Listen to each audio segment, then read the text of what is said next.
So let me start. Blockchain is to the money what email was to the letter.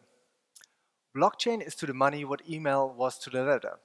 We have heard the sentence many times before, but the true meaning of the sentence now clearly, slowly comes to light.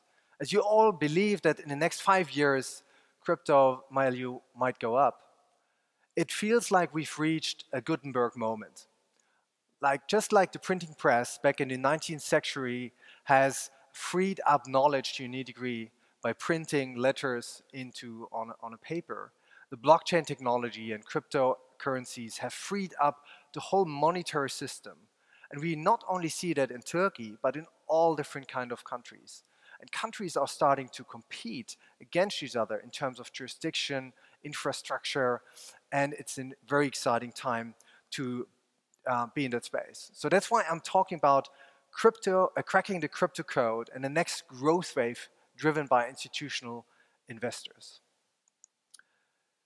A few words about myself. I know Ada since a long time as I started to be an entrepreneur back in the 90s, and then I became known to be a futurist. I looked at all different kind of technologies on a global level. We had offices in Tokyo, Beijing, and US, and we screened and analyzed what is coming and what is also how long it will last. And I can tell you with blockchain technology, that's really something which is here to stay. And then I turned into this knowledge also to become an investor. So I did not only want to follow and watch and research, but also take part in the growth of the development. So that's why I founded Digital Leaders Ventures back in 2013. And I stumbled upon crypto and blockchain, and I learned that it's so exciting to be part of that, but we couldn't invest as a fund. So I again switched seats, and I'm now back in the entrepreneur seat as the CEO of LCX, and I'm going to tell you a little bit more about it later. I want to talk today about 4 things: barriers to entry, a growth wave, Liechtenstein, where we're there, and LCX. Let's start with barriers to entry, and there are 4 very personal stories. So back in 2013, I published something called the Bitcoin Landscape. And then I had been spending some time in Silicon Valley to reflect on that and met a close friend, Adam Draper, who we did a lot of investments together with Digital Leaders Ventures as well. And during the time, he really got into the topic and said, Monty, you have to do more. You have to do more. And I did my research, published this Bitcoin Landscape and everything, but I have to say I underestimated the overall market and the influence. And I also didn't fully understand the connection between blockchain and the token economics and the online economies. A lot of people are talking about, well, blockchain is interesting, but Bitcoin, yeah, we don't know, like it's going up and down all the time, so we rather focus on blockchain. But I think you can't separate it. It's one thing, and that's totally clear for me now. Second personal story is I met Bobby Lee, the founder of BTCC. That's the first crypto exchange out of China. They had a good growth, developing as an entrepreneurial story. But then back September last year, 2017, there was the crypto crackdown.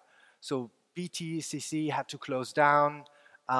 They basically sold off the technology to a Hong Kong-based fund, but they couldn't sustain and work on due to the lack of regulations. And that's one of the other barriers to understand for institutional investors to go into it, is a lack of the right legal infrastructure, a lack of a regulatory clarity, and also kind of a lack of transparency on the platforms. Because sometimes you don't even know where the headquarters is of the company or where their legal office is. So when I speak on official conferences like the World Economic Forum, I feel the crypto angst. So I'm German, so that's why I thought that would be a good analogy. Speaking about the uncertainty about custodian services, about how to store and value the crypto funds, and what does it play on kind of a policy level. So if you're a large crypto fund or a bank or institutional investor, you're thinking about, do you really want your intern to manage your crypto keys? And can you just put it on a paper wallet or a hardware wallet yourself? You're not even allowed to do that. And that's something which I also realized running the venture fund before. We couldn't do it. So we couldn't just set it up on our own. We needed to hire, kind of get a custodial service to it. And currently there's a lack of that. Furthermore, I want to point out that we are with LCX, now a forum member at the World Economic Forum, engaging with central banks to actually figure out what could be done in kind of a more institutionalized framework, meaning what could central banks do with CBDCs, so central bank digital currencies, and like other ways they could engage. And last but not least, crypto innovators. So when we announced our partnership with Binance in August, we also did a hike up. And when ZZ, the CEO and founder, then had time to open up and tell me a little bit of the story about Binance. And it's interesting because they're really revolutionizing and innovating the space and now becoming kind of the leading market leader of exchanges globally. But they also struggled because they first started out of China, they moved to Japan, they're now in Malta, and they're overcoming kind of, or trying to get a good balance of being regulated, being compliant, but also don't lose the speed of innovation. And that's super important because with all the uncertainty, the lack of custodial services, the kind of barriers to entry there, you don't want to lose out on the speed, because the basic technology is there and it's so fundamentally important. So how do we get it to the next level? So where's the growth wave? You know, the Internet of Value had been kind of in the Wild West in the past couple of years, very high volatility going up and down, but we are very much at the beginning still. So there are probably 100 million wallets in the market. So can you imagine when we had 100 million internet users back in the 90s? That's where we are. So it will grow. And if you compare it to other asset classes, especially here in a financial hub like London, you can see currently now with 150 billion, maybe a little bit less today even, compared to other asset classes, stock markets, currencies, real estate, derivatives, there's lots and lots of way to grow. And that's what we are going to talk about today at the conference as well. We are taking a very balanced view on the industry. We certainly see all the risks, like money laundering, like illegal transactions, also all the kind of risk of ICOs, which we heard from the previous speaker. But we also see the tremendous opportunities and key kind of infrastructure which we are going to build to drive the Internet of Value, to freely send money from A to B, like sending an email. It's about inclusivity and access. Of course, we all heard that, but it's not really happening yet. With 100 million wallets currently, there's plenty of room to grow. And I recently had been in Egypt where I learned that 80% of the population don't even have a bank account, but they all have a smartphone. So this would really include them into getting access to banking services as never before. And the second is that it is not about kind of cryptocurrencies or the next token or whatever, but rather about getting security and cryptographic security to the financial assets you already know. Especially here in London, where you trade stocks, ETFs, like options all the time. How are they secured? So we've seen the creation of the token, ICOs, ERC20s, and also the phenomena of like non-fungible tokens, ERC 721, so the CryptoKitty phenomena. We've seen a lot of experimentation, but still it feels that we are at a proof of concept. And what is missing that institutional investors get started is a kind of asset class they understand. So that's why I think coming from the token, we will see a whole wave of tokenization of every financial asset. Everything that can be tokenized will be tokenized. I don't know if everything makes sense, but at least I've already seen cars being tokenized, buildings, financial products, and some of them make more sense than others. So how does Liechtenstein come into that play?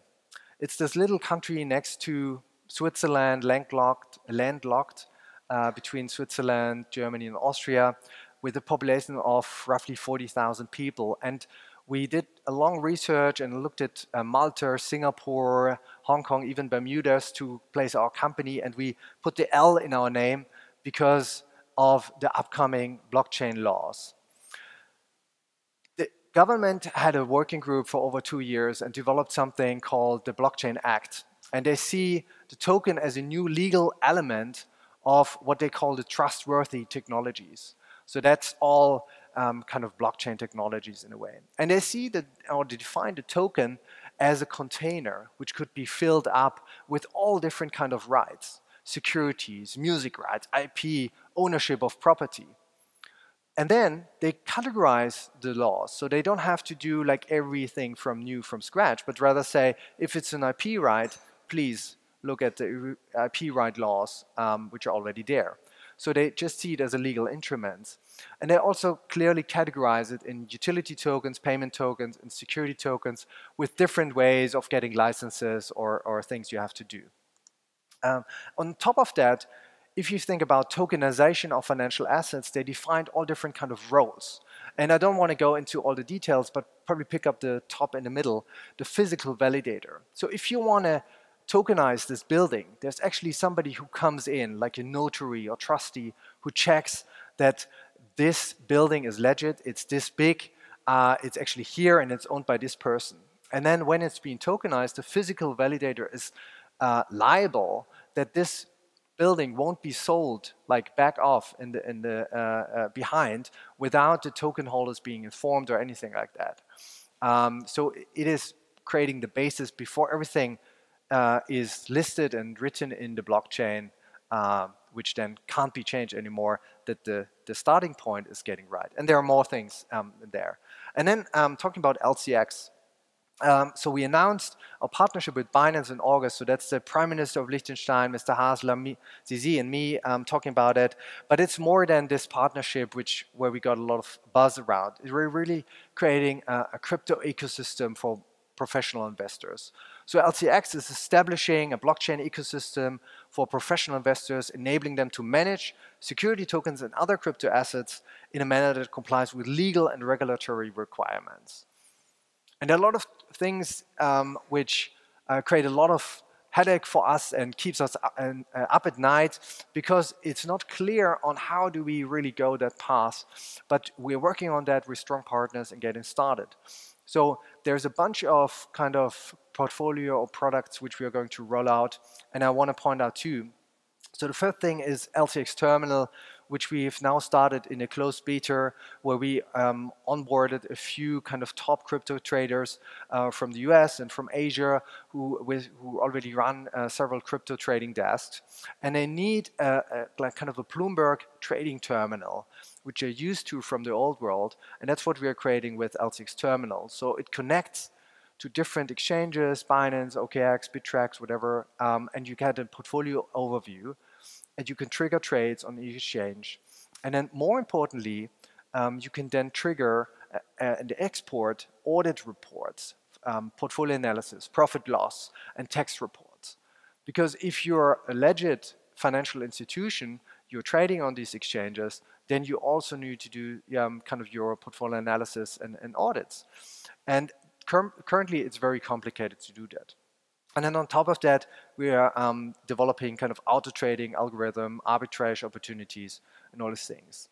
And then the second part is the fiat gateway, which we are developing. So that's also something which is coming in the near future, that we are offering euro and Swiss franc as a trading pair against major cryptocurrencies.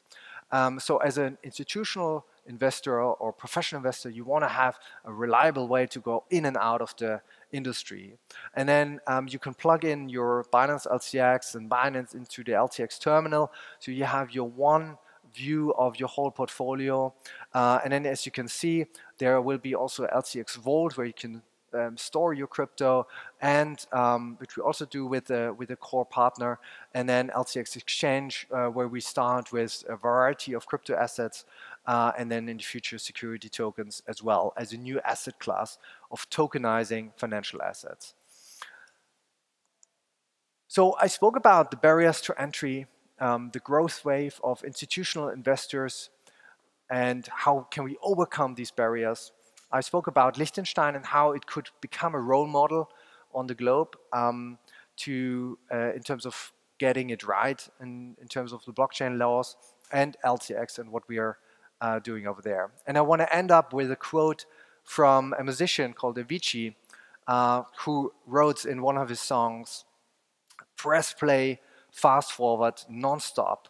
We have a beaten path before us. It was all there in plain sight. Come on, people, we have all seen the signs. So we will never get back to the old school, to the old grounds. It's all about the newfound. We are here, the newborn. The world knows all about us. We are the future, and we are here to stay." Thank you very much.